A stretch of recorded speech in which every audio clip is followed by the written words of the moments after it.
이시안의 읽은 척 책방. 안녕하세요. 성신여대 겸임 교수이자 지식편의점 시안책방의 주인 이시안입니다. 소설가를 꿈꾸는 사람이 많지는 않겠지만요, 오늘 소개해드릴 책은 소설가라기보다는 모든 프리랜서류의 직업을 가진 사람들에게 아주 필요한 책이라고 할 수 있습니다.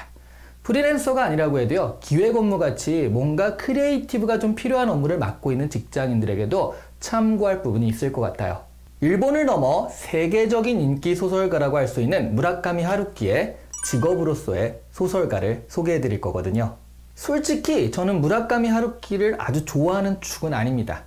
1978년 도쿄 신주쿠 진구구장, 여기가 진구구장인데요. 이 진구구장에서 열린 프로야구 개막전에서 야쿠르트 스왈로스의 1번 타자 데이브 힐턴이 2루타를 날린 순간 불현듯 소설을 쓰고 싶다라는 생각이 들어 소설가가 되었다라는 하루키의 말을 보면서 뭐 이런 잘난 척이 다 있어 라고 생각하는 사람이었죠. 그래서 하루키의 작품 자체는 이것저것 좀 읽어보았지만 하루키의 창작론이라고 할 수 있는 이 책, 직업으로서의 소설가를 읽어볼 생각은 그동안 하지 않았거든요.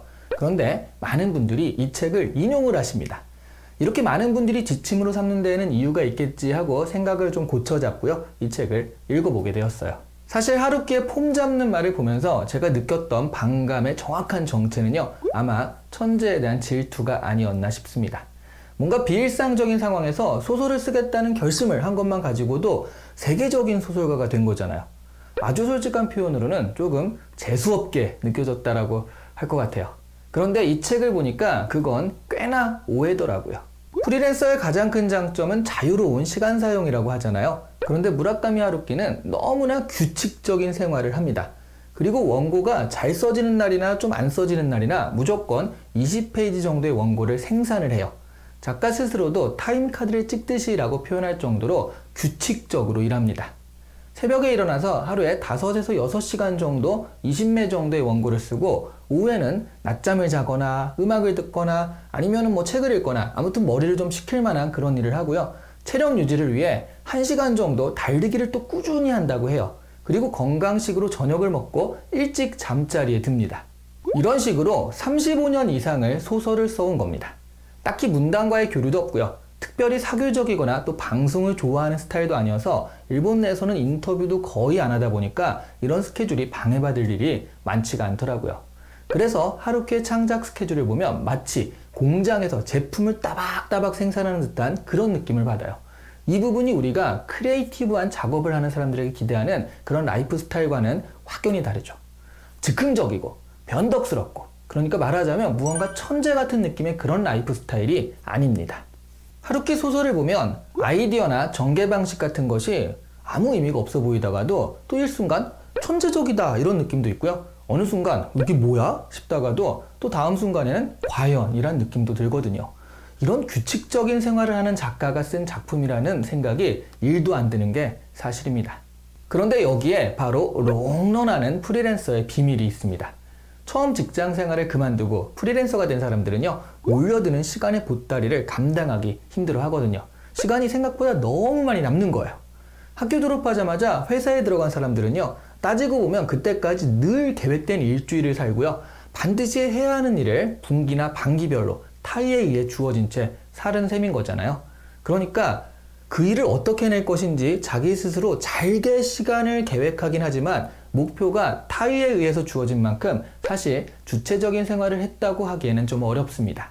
그런데 프리랜서가 되고 갑자기 출근할 직장이 없어지면 처음에는 늦잠도 자고 밀린 드라마를 보거나 책도 읽으면서 시간을 쓰겠지만 한 일주일만 지나도요, 시간적 여유보다 더 큰 용량으로 밀려드는 두려움, 초조함, 뭐 이런 거, 불안함 이런 것들 때문에 시간에 매몰되기가 쉽습니다. 별거 안 한 것 같은데 하루가 쉽게 가버리고요. 하루하루는 조금 긴 듯한데 일주일을 돌아보면 어느새 일주일이 순삭되는 뭐 그런 식으로 말입니다. 자기 자신의 라이프 사이클을 스스로 계획하고 지켜나가지 않으면 버텨내기 힘든 것이 프리랜서의 생활입니다. 이것이 프리랜서가 가져야 할 첫 번째 자세입니다. 그리고 두 번째는요, 무라카미 하루키의 장편 소설을 쓰는 스케줄을 보면 깜짝 놀랄 정도로 노력파라는 것을 알 수 있습니다. 일단 하루에 20페이지씩 꼬박 한 6개월에서 1년여 정도를 쓴다라고 해요. 이게 초고 작업인데요. 초고 작업이 끝나면 일주일 정도 쉰 다음에 고쳐쓰기 작업에 들어갑니다. 초고 쓸 때는 그냥 쓰고 보는 주의이기 때문에 이 고쳐쓰기 작업은 앞뒤를 맞추고 통일성을 부여하거나 타임라인을 정비하는 등 거의 재구성이라고 할 만큼 많이 고친다고 해요. 그리고 또 일주일을 쉬고요. 두 번째 고쳐쓰기를 합니다. 이번에는 디테일에 신경을 써서 고치는데요. 그리고는 한 달 정도 작품을 서랍 속에 넣어두고 잊어버린다고 해요. 그런 후 다시 작품을 꺼내보면 막 작품을 끝낸 후에 흥분된 상태에서 벗어나서 약간은 냉정한 상태에서 다시 작품을 보게 된다라고 하니까 거기서 또 고칠 게 생긴다고 하네요. 하지만 여기까지는 작가의 내적인 수정이고요. 이제 드디어 이 정도에서 남에게 보여주는데요. 그 첫 번째 대상은 아내라고 하죠. 그리고 아내의 의견을 반영해서 또 수정을 합니다. 이 과정을 지나면 이제서야 출판사의 편집부에 보여주는데 사실 편집부에서도 의견을 내기 때문에 그 의견을 반영해서 또 수정을 한대요. 그것을 몇 번이고 몇 번이고 하는 거죠. 그래서 수십 번의 수정을 거쳐서 드디어 독자들을 만나게 되는 겁니다. 천재의 작업이라고 하기에는 너무 노력과 시간의 산물이죠. 그래서 저는 조금 놀랐습니다. 더 놀라운 것은요. 무라카미 하루키 정도의 사람이 보낸 작품이라고 해서 그냥 무조건 고! 하지 않는다는 거예요. 수정할 부분에 대해 의견을 밝힙니다. 그런데 여기서 진짜 중요한 건요. 무라카미 하루키 역시요. 나 정도의 사람이니까 하고서 수정 요청된 부분을 무시하지 않는다는 거죠. 사실은 지적이 잘못되었다 싶어도 그런 생각을 할 때도 있대요. 그런데 일단 무조건 고치고 본다는 거예요. 꼭 외부인의 방향성대로는 아니더라도 무언가 자연스럽지가 않으니까 지적을 했겠다 싶어서 자신은 맞다 하는 생각이 들어도 일단 지적이 된 부분은 모두 고치고 본다는 겁니다. 프리랜서의 작업이라는 것이요. 자신의 결정이 제일 중요한 것이다 보니까 사실 어느 정도 수준에서 스톱을 해도 큰 무리가 없거든요. 그런데 하루키 정도 되는 사람도 이렇게 과하다 싶을 정도로 노력을 기울여서 작품을 만들어낸다고 하니까 그동안 제가 한 작업들도 다시 한번 돌아보게 되더라고요. 그리고 이 책을 보면서 또 하나 놀랐던 것은 무라카미 하루키는 등단할 때부터 비판에 시달렸다는 겁니다.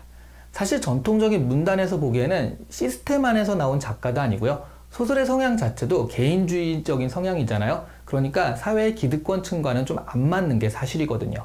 그래서 기득권층에서는 계속적인 비판을 해댔지만 결국에는 무라카미 하루키는 세계적인 작가로 성장을 합니다. 자신의 작품과 생활에 최대의 노력을 기울여서 그리고 완성해서요. 그 나름의 만족이 있다라고 한다면 주변의 시선에는 조금쯤 초탈해질 필요가 있는 것도 사실입니다. 비판은 받아들이되 비난은 무시하는 것.